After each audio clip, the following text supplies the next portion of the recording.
Sócio Rural, um oferecimento Deagro, fruto da terra.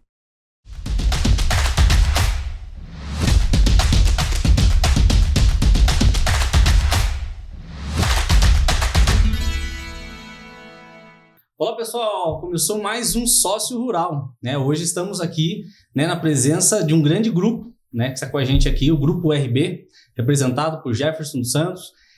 Jefferson, seja muito bem-vindo ao nosso podcast Sócio Rural, um podcast que fortalece todo o Sudoeste paulista. Ok, agradeço aí o convite, a participação. Para mim é um motivo de grande honra estar aqui presente, representando o grupo. E vamos aí para o bate-papo, né? Para que as pessoas possam conhecer um pouco mais do que nós fazemos, que é vendido, que é produzido para o Brasil e para grande parte do mundo todo, do mundo. Legal. Pessoal, antes de entrar na parte mais interessante, né, desse grande grupo, né, de empresas que tem unidades em todo o mundo, eu vou falar um pouco como surgiu, né? Eu queria saber um pouco mais sobre a história, né? Falar um pouco sobre alguns números, sobre a representatividade e a grandeza do Grupo RB hoje. Porque não é uma empresa somente nacional, né? É uma empresa que, né, invadiu o mundo todo e fornece alguns produtos, matéria-prima para alguns produtos do nosso dia a dia. Fique com a gente que você vai conferir. Vamos lá? Ok. Então, o Grupo RB é um grupo que tem origem portuguesa. Ele, na sua origem, tem mais de 100 anos. Nossa.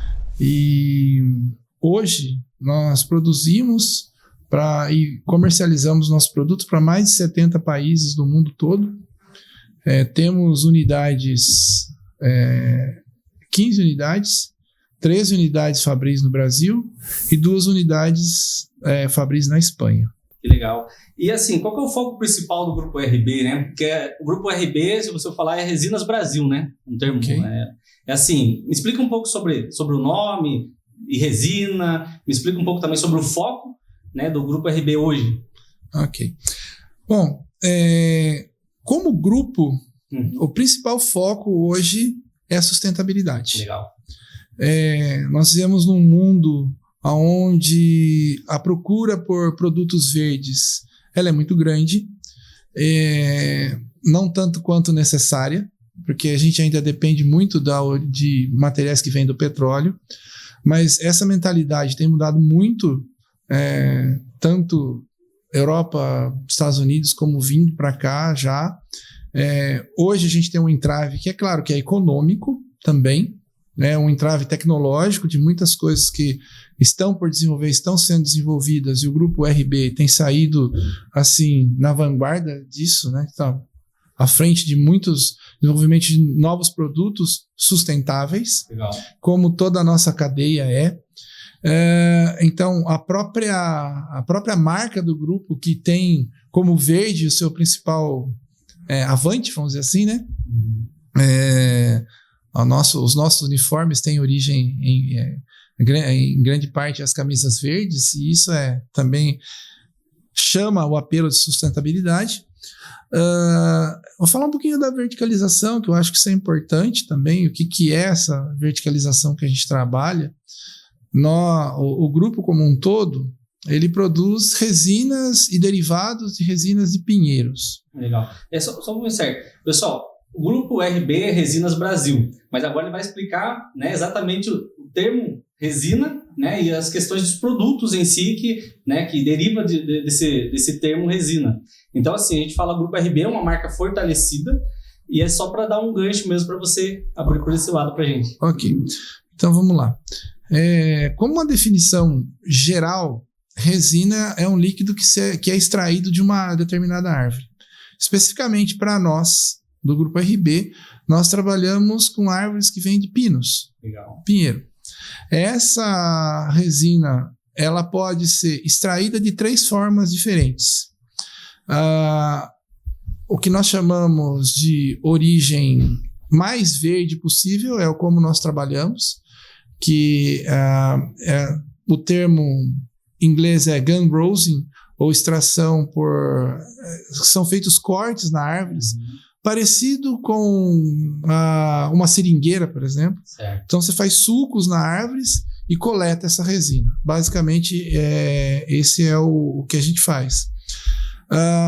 Mais de 50% da resinagem de árvore é feito dessa forma no mundo todo. Existem outras formas de se fazer isso, não é comum no Brasil, que são as resinas originadas de talóio, do processo craft de papel, e também as resinas são chamadas de wood rosin, que são extraídos as raízes das árvores, e depois é feita uma extração com solvente. Então, nós trabalhamos com a extração que a gente chama de gum rosin, a extração direta de cortes de sulcos da árvore. Legal. Aqui no Brasil, isso aí é praticamente 100% da resinagem feita dessa forma, a extração da resina do pinheiro. O termo resina, para nós que trabalhamos com essa área diretamente da planta, é esse. É o líquido que sai da árvore. Mas, assim, se a gente for fazer uma definição química, em geral, os químicos trabalham com resinas que são polímeros, que são muitos de origem petrolífera, hoje algumas outras situações diferentes, mas são resinas que vão produzir alguns tipos de plásticos ou outros componentes que, quando curados, ou seja, quando passados por um processo, endurecem e são feitas peças, tipo cabo de panela. Então, o termo resina, quimicamente, tem uma pequena diferença entre o termo resina que a gente fala no nosso dia a dia, aqui na extração do líquido ou da seiva de uma determinada árvore, como é o pinheiro, por exemplo, que é o que a gente trabalha. Que legal. Bom, quando a gente fala num grupo de empresas, a gente já imagina muitas pessoas trabalhando, né? Isso daí em vários países, aquelas comunidades, muitas vezes, de pessoas. Hoje o grupo RB, ela emprega mais ou menos em conta de quantos funcionários hoje? A gente tem 3.600 associados. Associados. Acho que esse é o termo legal. Que o nosso CEO gosta de falar, né? Porque assim, como a gente trabalha como uma equipe, né? Então a ideia realmente é não dizer só funcionários, né? Então a participação das mulheres é bastante ativa, principalmente na área do campo, que a gente tem a grande maioria da concentração dos nossos funcionários, tanto na parte de desenvolvimento de sementes, plantação e a extração da própria resina. Então existe uma grande quantidade de mulheres trabalhando diretamente no campo com a gente. Esses funcionários, além dessa parte de campus, estão divididos desde do início da plantação até o final da comercialização. Tá? Legal. Essa parte, pessoal, a gente sempre fala, a gente entrevista diversos empresários aqui, né, pessoas de pequena, média, grande empresa, e você vê esse termo, né, de você se sentir parte, né, de você pensar como dono. E essa terminologia de associados, né, isso mostra muito quanto o Grupo RB, né, se preocupa com a base de todos os negócios, que são as pessoas. Correto. Essa é a ideia do termo mesmo, né? Não é a questão funcionário, legal, contratação, não é isso. É realmente o termo associados e trazer mais essa parte mesmo da participação das pessoas como um todo, né? O pertencimento é a melhor coisa, né, Jefferson? Não sei que você pensa sobre isso daí, mas assim, quando você sente dono de alguma coisa, dono de algum processo, né, dono de alguma entrega, você já começa a polir aquele processo de uma melhor maneira, né, para existir uma melhoria contínua naquela micro, né, com certeza, produção que você faz. Eu tive a oportunidade de conhecer muitas das unidades do grupo, então esse é um foco principal mesmo, de trabalharmos como equipe, né? Então, assim, foi muito bem recebido em todas as unidades, desde a parte do cultivo até a parte de extração, até a parte de produção da resina, que a gente vai comentar um pouquinho. E assim, é importante que as pessoas se sintam realmente integradas ao grupo. E é assim, como você disse, né? Não que você seja dono daquilo, mas você tratar aquilo como se fosse seu. Que aí você trata sempre melhor. Exatamente. Bom, quanto de florestas vocês têm, assim, em nível, né, internacional? Quanto vocês, né, têm de expansão, assim, territorial em floresta? Porque para gerar toda essa demanda e fornecer matéria-prima para todos esses produtos que vocês têm, que a gente já vai falar dos produtos, pessoal. Isso daí é uma imensidão. Sim.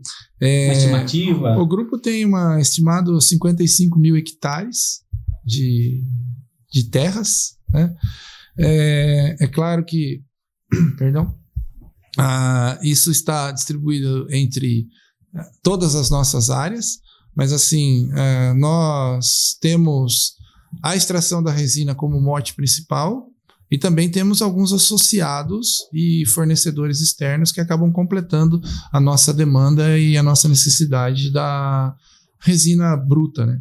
Se tratando de um grupo, né? Quais certificações, né, a gente necessita ou acredita que tem que ter bastante validações diferente em cada país, alguma coisa? Conta um pouco sobre essa parte de certificações, se há necessidade, se não há necessidade, quais vocês têm. Ok. Então, assim, as certificações para negociação ou para vendas no mundo inteiro a gente tem praticamente todas, né? Recentemente o grupo está certificando a FSC, que é muito importante para todo o desenvolvimento da cadeia produtiva. A gente tem as certificações ISO de qualidade, que também nos traz aí a certificação como empresa homologada. Temos certificado Halal, que nos permite também uma negociação diferenciada com o Oriente Médio. E eu acredito que, assim, em linhas gerais, a gente tem o que precisa e, assim, também certificação para negociação com a Europa. Também a gente tem uma situação que a gente pode fazer esse tipo de interação também. E só fazer uma pergunta, essas certificações da Europa, agora existem diferença entre elas para adquirir elas? Exigências assim? Sim, existem, os processos são longos, demandam uma quantidade enorme de recursos, não só humanos como financeiros, e isso realmente é um diferencial do grupo, né? Então, às vezes, se você pode e deve pagar um pouco mais por um produto certificado que te dá uma garantia de qualidade e uma garantia de uso a um longo tempo e principalmente consequências que isso pode ou não ter, porque nós trabalhamos com produtos que vão para diversas áreas, inclusive para a área alimentícia. Então tudo isso tem os seus certificados específicos, tem suas aplicações e que realmente o grupo trabalha muito com essa situação de certificação para a necessidade que tem de comércio. E a questão assim de certificação, assim, ela é bem validada, principalmente quando você vai fazer o domínio, que nem é o caso do Grupo RB, que domina o supply chain, que é a cadeia toda de suprimento.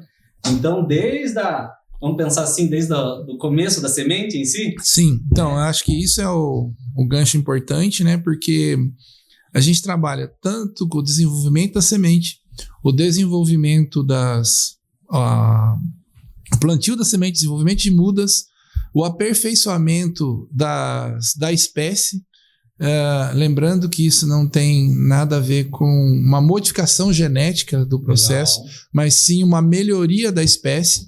E existem sistemas que estão sendo estudados há mais de 20, 25 anos pelo grupo para uma melhoria de produtividade, não só de quantidade, mas diminuindo o tempo que você inicia a produção e maximiza o tempo da própria produção da árvore, sem envolver nenhuma alteração genética no processo. Isso é o que é o mais importante. Legal. E essas certificações, essa auditoria em cima desse projeto, ele vem em função, né, dessa necessidade. Porque, né, por exemplo, quando você vai dominar todo um ritmo em si de trabalho, você tem que saber de onde você comprou a matéria-prima, se aquela empresa fornece nota fiscal, se aquela empresa tem validação, se aquela empresa trabalha de maneira limpa. Correto. Né? Então, assim... Se os funcionários estão sendo pagos. Então, assim, você pega todo mundo... Quais são as condições de trabalho? Tudo isso está embutido nas certificações. E assim, desde o seu fornecedor, né? Porque a gente sabe que um grande grupo, ele tem funcionários, né? Essa quantidade imensa de funcionários que vocês possuem, né? De associados, e também de terceirizados envolvidos. Com certeza. Né? Então, tudo isso leva em conta, a FSC leva em conta isso também. Bom, então assim, a gente sabe que existe um melhoramento genético, né? Para vocês chegarem o máximo possível vamos pensar assim, da perfeição na hora que você vai entregar o produto de vocês. Certo. Né? Você que é um desenvolvedor de produtos, né? Como que funciona essa parte? Então, essa parte realmente é o pessoal da floresta que faz, né? A gente tem uma unidade em Guareí, que é vamos dizer assim, é o nosso laboratório florestal, né? E aí a gente tem lá estudos de melhoria de espécie que vão até mais de 35 anos. Legal. Então, isso realmente é muito forte no grupo, né? Eu tive a possibilidade de visitar lá, uma coisa bastante séria, né? E é assim, foi de geração para geração, né? Que 35 anos nem é a mesma pessoa que começou, é que vai ver o final daquilo que ele literalmente plantou, né? Certo. E essa FSC, que é a certificação de vocês, é algo que vocês já possuem? Sim, a gente tem a certificação FSC, né? E assim, sempre existem melhorias que a gente pode fazer em relação a todas as certificações, e assim, isso é constante, a melhoria é um trabalho constante do grupo, mas a FSC a gente já domina. O Grupo RB hoje está em quais países? Hoje nós temos unidades no Brasil e na Espanha. Legal. Diretamente, né? Fora escritórios de vendas, diretas ou indiretas, mas assim, unidades Fabris, Brasil e Espanha. Legal. Agora vamos entrar numa parte bem interessante. Eu vi que você trouxe alguns produtos para nós aqui. Queria que você falasse um pouco, né, dos derivados desse produto, né, do tal do breu, da terebentina. Explica para a gente um pouquinho sobre, né, para a gente que é do senso comum, onde a gente usa isso daí. Muito bem. Como funciona. Vamos tentar fazer um resumo aí bem breve aí, que não vai ser muito breve, entendeu? Mas vamos lá. Nós extraímos basicamente a resina da árvore. Essa resina da árvore, alguns falam de resinas, outros chamam goma resina, na Espanha é chamada de meira, tá? O termo em inglês é crude gun. Então, dependendo da situação, da forma que a gente extrai, como eu comentei no começo, com sulcos na árvore e essa extração. Extraída essa resina vai para algumas unidades que nós temos, que nós chamamos de destilação. Essa resina ela tem uma parte líquida e uma parte sólida. É feita uma separação por destilação. A parte líquida nós chamamos de terebentina ou água ras na Espanha, em algumas situações. E a parte sólida ela é chamada de breu ou colofônia, dependendo do local que a gente está. Da terebentina, a gente tem a unidade de salto, que a terebentina é constituída de vários componentes. Ela pode ser vendida diretamente como terebentina, e ela é muito comercializada, principalmente em países como Índia e países do exterior, compram muita terebentina para trabalhar para produzir fragrâncias e até mesmo na área de perfumaria. Essa terebentina, na unidade de salto, ela é separada em alguns componentes. 2 componentes básicos principais da terebentina é o alfa e o beta-pineno. Ela é separada nesse alfa e beta-pineno, que também é comercializado. Do alfa e o beta-pineno se fazem muitas fragrâncias, e principalmente a química fina, a química de perfumaria. Legal. Que se produz ali do alfa e do beta-pineno, outros componentes que o grupo não produz. Deidromircenol, mirceno, que são compostos diretamente usados na indústria de perfumaria. Junto com isso, nós temos alguns derivados, que são subprodutos ali da extração, da separação da terebentina, que também são vendidos como solventes e podem, assim, ser solventes de origem verde. Então, é uma situação um pouco diferente. A partir da terebentina também, nós produzimos o óleo de pinho, que é a essência do pinho, que é utilizado muito como desinfetante. A partir do óleo de pinho, que é produzido um composto mais limpo, que é o chamado terpineol. O terpineol, ele é usado, e nós produzimos em salto, o acetato de terpenila, que já é utilizado diretamente também para perfumaria. Então, basicamente, em linhas gerais, essa é a cadeia que nós chamamos a cadeia do óleo. Legal. Terebentina, separação em componentes, produção de óleo de pinho, produção de acetato de terpenila, tá? Então, assim, se a pessoa estiver usando toda a parte de perfumaria, ela está usando a base do produto de... Muitos produtos são originários do pinho, né, direta ou indiretamente. Não Legal. são todos, né, mas muitos são. Tem. A indústria de perfumaria, ela é extremamente complexa, né? Então, às vezes, o mesmo composto que você extrai do pinheiro, lá no final, você extrai de uma outra situação, ou uma rota sintética, ou de outra planta, o cheiro não é o mesmo para o perfumista, que ele é trabalhado para esse tipo de coisa. Tá? Às vezes 1, 2%, então dá uma fragrância, né? um odor diferente, e é classificado com outro tipo de perfume. E a terebintina, onde eu encontro ela no dia a dia? Terebintina no dia a dia, ela já foi muito comum em tintas, se usa pouco hoje, mas pode ser utilizada. Até na indústria de flotação de minério, derivados da terebintina são utilizados, mas o forte mesmo hoje é a industrialização da terebintina, produção de fragrâncias e a produção de perfumes, né? Os derivados que provém da terebintina. Tá? Legal. Aí tem a origem do breu, que ainda não falei. Esse o breu mesmo? Breu? Vamos lá. Quando se fala de breu, as pessoas que não conhecem o material pensam na escuridão, né? O breu, na verdade, é um sinônimo de escuridão. Que, para nós, na indústria, quanto menos escuro, melhor. É verdade. Para nós, quanto mais claro o breu, melhor, porque vai gerar produtos. Mais refinado. Aí, assim, depende um pouco da origem, depende de como foi trabalhado e depende qual a finalidade. O breu, ou colofônia, ele é a parte sólida que vem da resina do pinheiro. E desse breu, propriamente dito, o breu é utilizado muito na área de adesivo. Então, você tem aplicação direta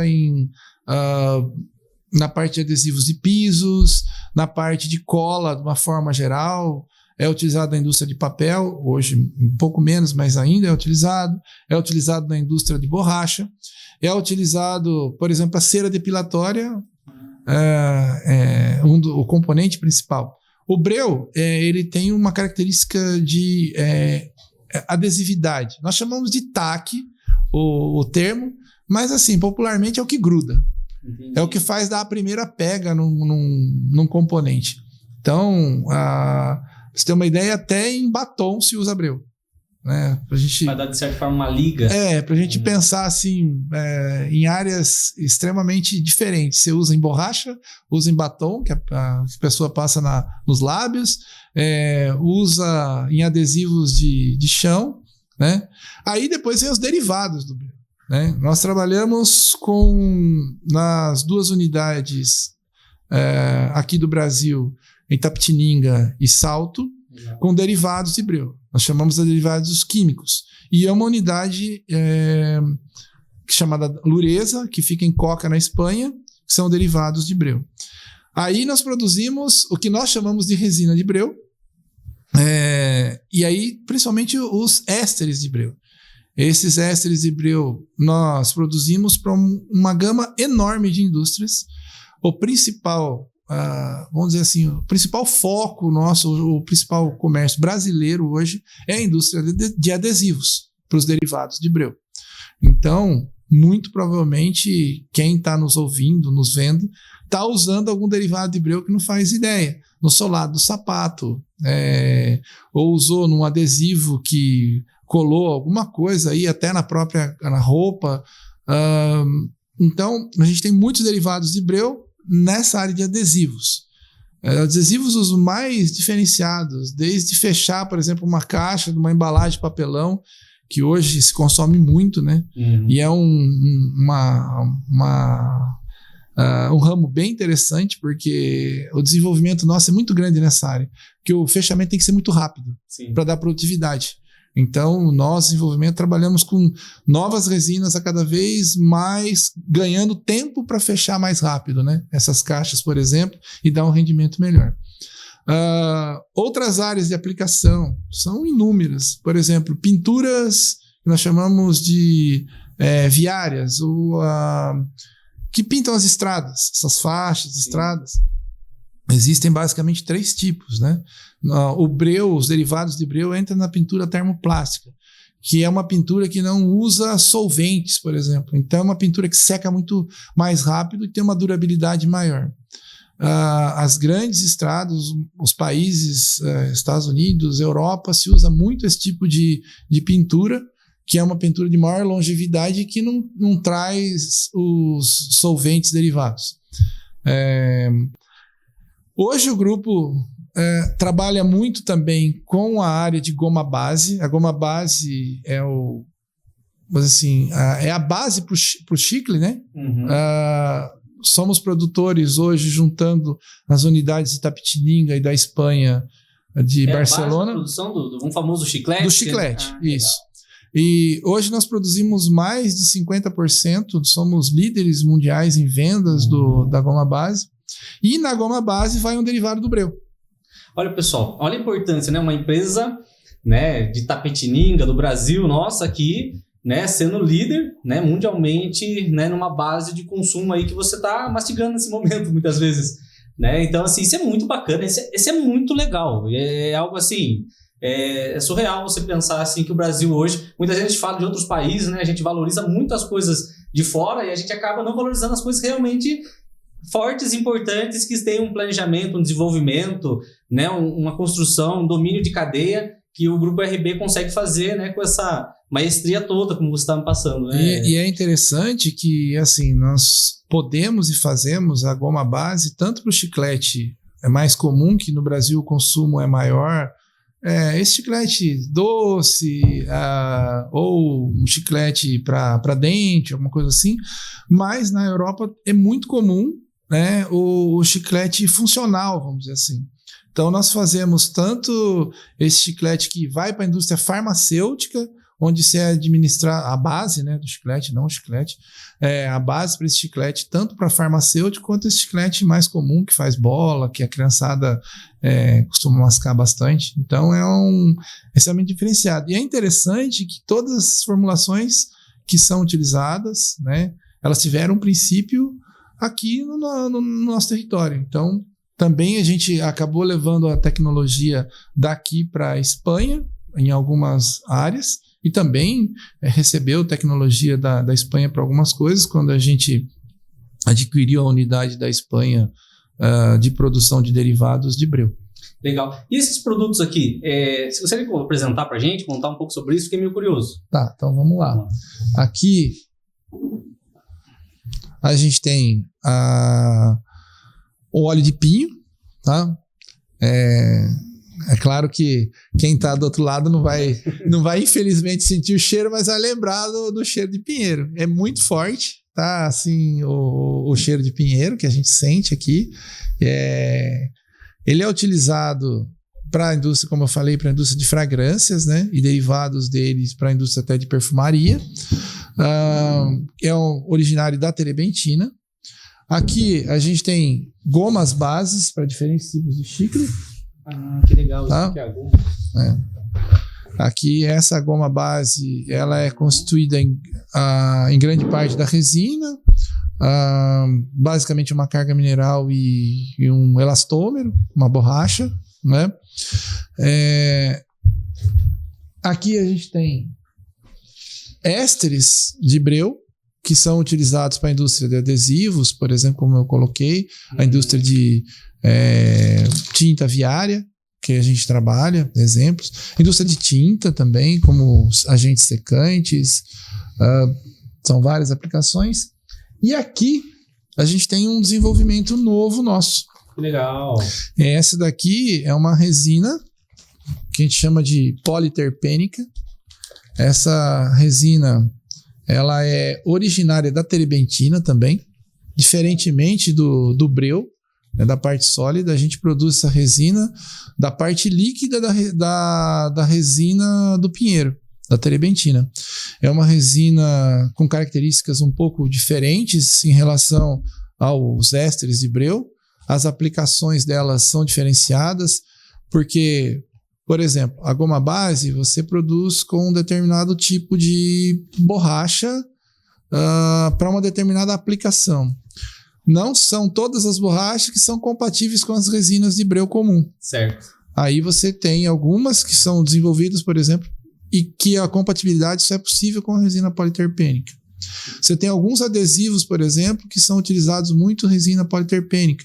Um adesivo, por exemplo, para fralda de bebê, por exemplo, pode ser utilizado.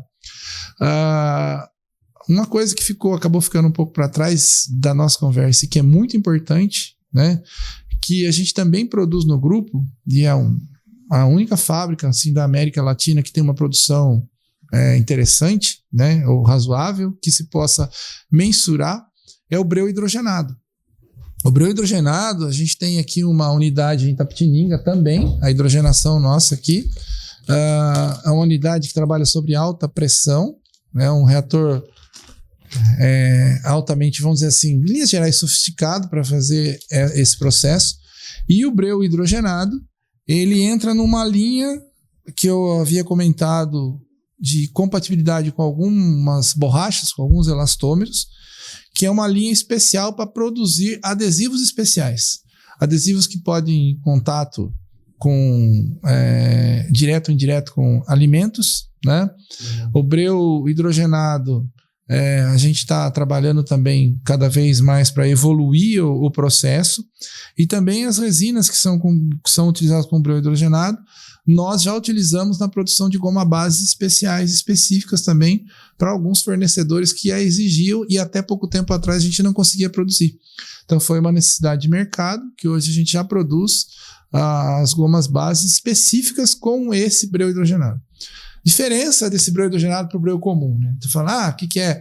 Vocês devem ter ouvido falar o termo gordura hidrogenada. Então existe. O breu hidrogenado, ele tem uma característica de oxidação menor. Então, você tem uma estabilidade termo-oxidativa, né, que a gente chama. Uma estabilidade a temperatura e a oxidação maior que o breu comum.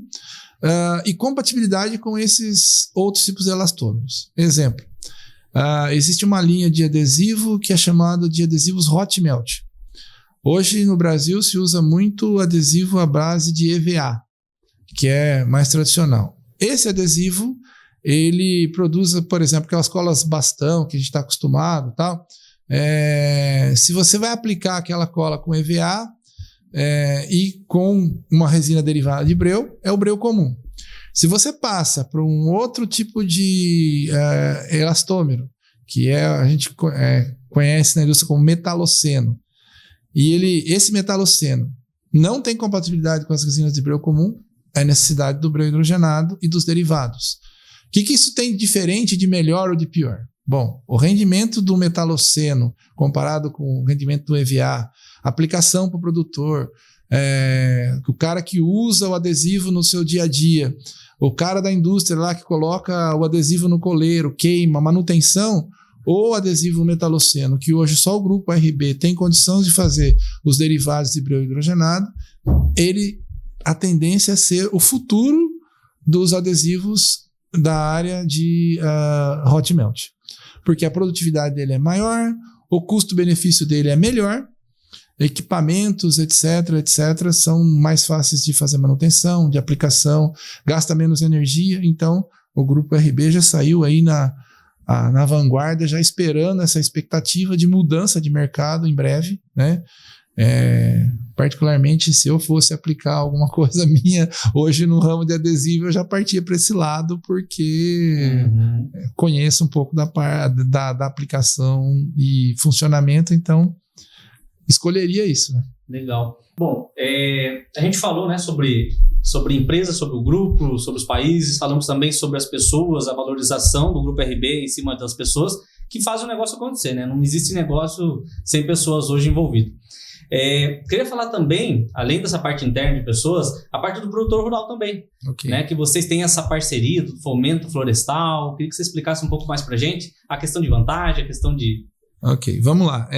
Assim, vou dizer para você o que eu conheço, né, de situação. Eu trabalho na área de desenvolvimento químico, mas o grupo tem essa interação. Então, o sistema de fomento florestal, ele funciona da seguinte forma: o grupo fornece ao pequeno, médio produtor, que pode fazer essa plantação, tem a terra disponível, as mesmas sementes ou as mudas, melhor dizendo, que foram desenvolvidas por aquele trabalho todo que eu comentei lá atrás, os 35 anos de projeto, processo, etc., melhoramento de mudas. Então, as melhores mudas são produzidas num viveiro Jaó, em Itapeva, e essas mudas são fornecidas a esses produtores com a garantia que depois da produção, essa resina produzida por essas árvores serão compradas pelo grupo pelo preço do dia da resina. Nossa, olha que bacana, pessoal, essa parte aí, né, de todo um contexto. Pensa assim, você está levando uma expertise de uns 100 anos aí de processo, de inovação e trazendo isso para o produtor rural. E me explica uma coisa, a questão de terreno... É interessante, só uma coisa, Rafael, desculpa cortar, mas é assim, a gente tem que entender que existem muitos profissionais envolvidos nisso daí. Exatamente. Sabe? A gente tem profissionais, estou falando da nossa área diretamente ali, que trabalha no desenvolvimento das resinas e dos derivados de breu, mas no início da cadeia tem os engenheiros agrônomos, os engenheiros florestais, que as pessoas que estão sempre se atualizando, fazendo cursos, etc. E assim, não só isso, não estou falando só das pessoas, estou valorizando também quem vai lá e planta e manuseia. Você imagine, por exemplo, se a pessoa que vai lá e manuseia a semente que gerou a muda não faz aquilo com esmero e tal. Eu, assim, não tenho tanta experiência de planta, mas meu pai trabalhou muito com isso. A planta parece que até sente o carinho daquele que planta. Se não plantar com carinho, já era. Exatamente. Essa questão do Pinos, ele não é tão exigente em questão de área. Conta um pouquinho mais sobre isso pra gente. Então, o Pinos, ele tem uma vantagem, né? As ondas, onde as outras culturas não podem ir, ele pode. Então ele não é uma espécie exigente, vamos dizer assim. E tem uma outra situação também, né? Existe uma grande quantidade de árvores de pinos, do pinheiro, plantada em áreas bastante acidentadas, né? Legal. Então a gente tem produções aí em áreas mais altas, áreas mais baixas, vales e montanhas aí, e isso acaba sendo propício para o Pinos também. Bom, se um produtor rural, né, ele está assistindo o Sócio Rural agora e ele quer saber como que funciona essa questão, né, de fomento florestal, estou muito interessado nisso, né, gostei muito do bate-papo, do assunto. Legal. Como que eles acham vocês? Então, a maneira mais tranquila hoje, direta de encontrar as informações é através do nosso site. O Grupo Resinas Brasil tem um site já bem elaborado, que tem essas informações, e aí o produtor pode diretamente ver a fonte que ele quer. Eu estou interessado nas mudas, eu estou interessado no fomento. Também pode procurar diretamente os escritórios que tem diretamente aqui em Itapetininga, Buri, Itapeva.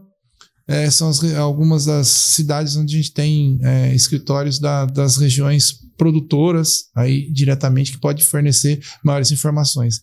Lá eles vão encontrar os profissionais gabaritados para orientar plantação, o que fazer no solo, como colher, como plantar, algumas características de extração, o tempo, essas informações que são importantíssimas para quem vai produzir e para quem quer utilizar uma área que tem lá disponibilidade de fazer essa plantação e gerar uma renda extra a partir da área que ele tem lá hoje não utilizada para uma determinada cultura, ou se quiser mudar a cultura também, a possibilidade, a orientação ele vai ter diretamente com os nossos profissionais. Bacana, pessoal. Então, se liga no site, né?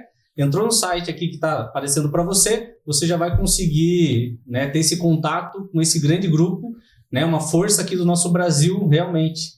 Jefferson, gostaria de agradecer muito, mas muito mesmo a presença de vocês aqui com a gente, explicando um pouco mais. Acredito assim, o Grupo RB ele tem muitas frentes. Tem uma fábrica aqui de vocês aqui em Itapetininga, eu acho que é a Itabox, né? Isso.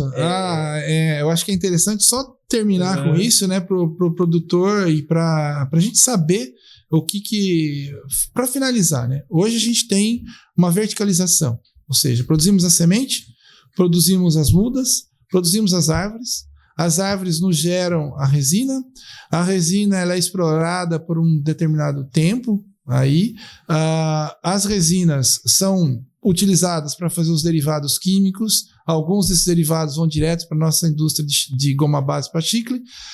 A árvore acabou de produzir, nós usamos para 2 coisas. Tanto para biomassa, para alimentar nossas caldeiras, para queimar e para produzir energia para nossas caldeiras, como também para produzir a cama box, por exemplo. Então, a gente tem a verticalização total. Desde o início da semente até o fim da vida da árvore, ela ainda continua sendo utilizada. E essa árvore, depois, ela é replantada no lugar onde foi extraída ou ali próximo para continuar o reflorestamento e a utilização da própria floresta que está sendo utilizada para gerar os insumos. Que bacana, pessoal. Você percebeu que o ciclo, ele não termina, né? Ele só vai andando e produzindo em si. Mas a Itabox, eu quero fazer um programa especial sobre a Itabox em si, porque é muito curioso, é muito bacana. Eles têm uns produtos inovadores e também a gente quer trazer a Itabox também para a gente fazer um programa só sobre a Itabox. Vale muito a pena. Vai, com certeza, né? Também são os associados do grupo e assim, o fechamento da cadeia só é possível com eles. Legal.